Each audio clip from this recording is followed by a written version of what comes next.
नमस्कार, जयश्रीज किचनमध्ये आपलं स्वागत आहे। आज मी बनवत आहे करडईची भाजी। ती कशी बनवायची ती तुम्हाला मी दाखवते।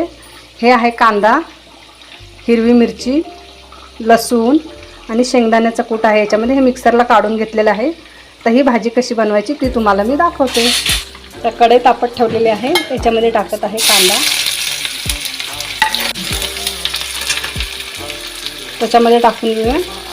कांदा छानसा ब्राऊन झालेला आहे। आता आपण हे वाटलेलं हिरवी मिरची, तर हे थोडंसं आपण ब्राऊन होऊ द्यायचं आहे आपल्याला। त्यात टाकत आहोत करडईची भाजी। ही करडईची भाजी हिवाळ्यातच येते, खूप छान आणि टेस्टी लागते भाजीमध्ये। थोडंसंच मीठ टाकायचं, कारण भाजी शिजून थोडीशी होते, काळी पडते। करडईची भाजी तयार झालेली आहे आपली, मस्त गरमागरम छान। तुम्ही नक्की बनवून बघा आणि कमेंटमध्ये सांगा कशी